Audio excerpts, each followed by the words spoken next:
UPI വഴി പണമിടപാടുകൾ നടത്താത്തവർ ഇന്ന് ചുരുക്കമായിരിക്കും. എന്നാൽ പലപ്പോഴും ഈ ഇടപാടുകൾ പാതി വഴിയിൽ നിന്ന് പോയാൽ അത് പ്രതിസന്ധിയിലാകാറുമുണ്ട്. അതായത് ബാങ്ക് അക്കൗണ്ടിൽ നിന്ന് പണം ഡെബിറ്റ് ആകും, എന്നാൽ പണം എത്തേണ്ട അക്കൗണ്ടിൽ എത്താതിരിക്കുകയും ചെയ്യുന്ന അവസ്ഥ. പലപ്പോഴും ബാങ്ക് സെർവറുകളിലെ തകരാറോ മറ്റു സാങ്കേതിക പ്രശ്നങ്ങളോ മൂലമാണ് ഇങ്ങനെ സംഭവിക്കാറുള്ളത്. UPI ആപ്പിൽ പ്രോസസ്സിംഗ് എന്നായിരിക്കും കാണിക്കുന്നത്. പിന്നീട് ഇടപാട് റദ്ദായാലും റീഫണ്ട് ആകാൻ ദിവസങ്ങൾ എടുക്കാറുണ്ട്. 3 മുതൽ 7 പ്രവൃത്തി ദിവസങ്ങളാണ് റീഫണ്ടിന് വേണ്ടി കാത്തിരിക്കേണ്ടി വരാറുള്ളത്. ഇപ്പോഴിതാ പുതിയ നിയമം വഴി റീഫണ്ടിനുള്ള സമയം ചുരുക്കിയിരിക്കുകയാണ് സർക്കാർ.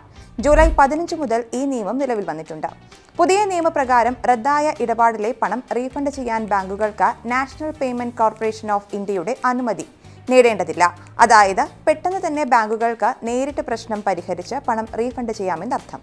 പരാജയപ്പെട്ട പണമിടപാടുകൾ സംബന്ധിച്ച പരാതികൾ പെട്ടെന്ന് പരിഹരിക്കാൻ ഇതിലൂടെ സാധിക്കും. UPI ഇടപാട് വഴി പണം നഷ്ടപ്പെട്ടുവെന്ന് കാണിച്ച് നിരവധി വ്യാജ പരാതികൾ ലഭിക്കാറുണ്ട്. ഇവയും ബാങ്കിന് അധികം സമയമെടുക്കാതെ കണ്ടെത്തി തള്ളിക്കളയാൻ സാധിക്കുമെന്നതാണ് മറ്റൊരു ഗുണം.